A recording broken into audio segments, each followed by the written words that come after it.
મહુવા ખાતે સનાતન ધર્મની એક અનોખી અને આસ્થા ભરેલી પરંપરા આજે ચર્ચામાં છે. હિન્દુ ધર્મમાં એક એવી વિશિષ્ટ જ્ઞાતિ છે જ્યાં માનવ જીવનના અંત પછી કરવામાં આવતી અંતિમ વિધિ સામાન્ય રીતથી અલગ રીતે કરવામાં આવે છે. આ વિશેષ વિધિને શક્તિ પૂજન ભંડારો તરીકે ઓળખવામાં આવે છે.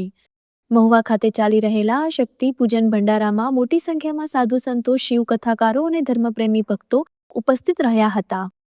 આ ભંડારામાં શક્તિ સ્વરૂપ માતાજીની પૂજા, યજ્ઞ અને ધાર્મિક વિધિઓ શ્રદ્ધાપૂર્વક કરવામાં આવી રહી છે. સમય સંદેશ ન્યૂઝની ટીમે સ્થળ પર પહોંચી સાધુ સંતો અને શિવ કથાકારો સાથે મુલાકાત લઈ આ અનોખી વિધિ વિશે વિસ્તૃત માહિતી મેળવી હતી. ધર્મ, સંસ્કૃતિ અને પરંપરાનું જીવંત પ્રતિબિંબ બની રહેલો આ શક્તિ પૂજન ભંડારો મહુવામાં આસ્થાનું કેન્દ્ર બન્યો છે. હરે મહાદેવ, ઓમ નમો નારાયણ. હું સંજય ગોસ્વામી, સમય સંદેશ ન્યૂઝમાંથી. આપણો સનાતન ધર્મ ખૂબ જ વિશાળ છે અને એમાં ઘણા બધા હિન્દુ જ્ઞાતિઓનો સમાવેશ થાય છે. પરંતુ દરેક હિન્દુ જ્ઞાતિઓમાં મૃત્યુ પછી અગ્નિ સંસ્કાર આપવામાં આવે છે. પરંતુ સનાતન ધર્મની એક હિન્દુ જ્ઞાતિ એવી છે જે દશનામ સમાજ, એમાં મૃત્યુ પછી અગ્નિ સંસ્કાર નહીં, પરંતુ ખૂબ જ સરસ ભવ્યથી ભવ્ય શક્તિ પૂજન અને ભંડારો કરવામાં આવે છે. તો ચાલો આપણે જનકગીરી શિવ કથાકાર પાસેથી તેના વિશે અદ્ભુત માહિતી મેળવીએ. અમારા દશનામ ગોસ્વામી સમાજમાં સનાતન ધર્મની જે ધરોહર કહેવાય, જેનું મૂળ કહેવાય, જે થડ કહેવાય, એવો આ સમાજને રાહ દેખાડે છે.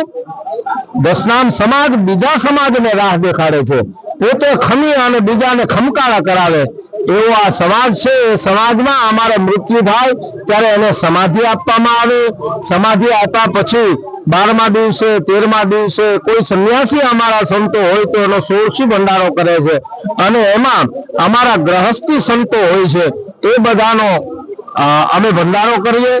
એની પાછળ શક્તિ પૂજનનો પાઠ થાય અને પછી બધાને ભોજન, પૂજન અને અંતે રાત્રિના સમયે ભજન થાય. એટલે આ પૂજન, ભજન અને ભોજનનો એવો ત્રિવેણી સંગમ જો કોઈ જગ્યાએ ભેગો થયો હોય તો એ અમારો આવો દશનામ સમાજ છે. અને ભંડારામાં પણ બધા સંતો આવે અને પોતપોતાના આશીર્વાદ બધાને આપે. સનાતન ધર્મ કઈ રીતે સુદૃઢ અને મજબૂત રહે એની બધાને શીખ આપતો આ એક અમારો સમાજ, એવો આ દશનામ સમાજ છે. જય દશનામ, ઓમ નમો નારાયણ, નમઃ પાર્વતી પતે, હર હર મહાદેવ હર. ખૂબ ખૂબ આભાર જનકગીરી બાપુ. જનકગીરી બાપુ પાસેથી આપણને દશનામ સમાજ વિશે ખૂબ જ અત્યંત અને જાણવા જેવી બાબત જાણવા મળી. તો હું સંજય ગોસ્વામી, સમય સંદેશ ન્યૂઝ મારફતે જનકગીરી બાપુનો ખૂબ ખૂબ આભાર વ્યક્ત કરું છું. હર હર મહાદેવ, ઓમ નમો નારાયણ.